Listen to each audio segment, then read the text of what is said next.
Rain falls on a cold Saturday night in November, and the main concern for students at Ohio University is how to stay dry.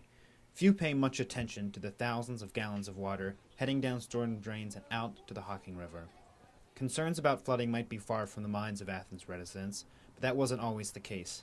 Flooding along the Hocking River was an annual spring event which culminated in May of 1968, when South Green, West Green, and most of the lower parts of the city were flooded, costing the school and city millions in damage. To mitigate the effects of a future flood, the Army Corps of Engineers rerouted the Hocking away from its original spot in 1971, which passed under the current location of Baker Center, to its present-day site. 50 years ago, the ground on which I'm standing was a field, not the banks of a river. The slopes you see on each side of the Hocking were not carved by nature, but by man. The Army Corps of Engineers designed these levees to withhold the 40-year flood, which means that each year there's a 2.5% chance that the water will spill over the sides of the levees and onto campus. This map shows the areas of campus that would be affected by a 50-year flood, which has a 2% chance of happening in any given year.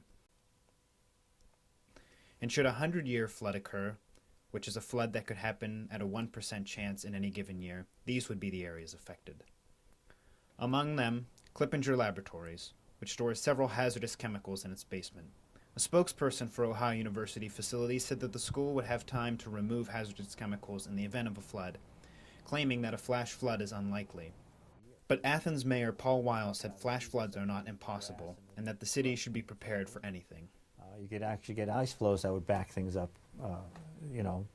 You could get in other words, the water would be that bad, but you get a situation where, because of an ice flow, it jams up underneath one of the bridges, and next thing you know, you get a backflow. There are more concerns than just Clippinger. O'Bleness Hospital is located on the banks of the river and would have to be evacuated in the event of a large flood. Even if no lives are lost, the flood would cause millions in damage. Greg Springer is a professor at Ohio University who teaches about flooding. He says there is little the city can do to prevent these large floods from causing damage. At this point, the levees would have to be made significantly larger if they were going to contain the 100-year flood.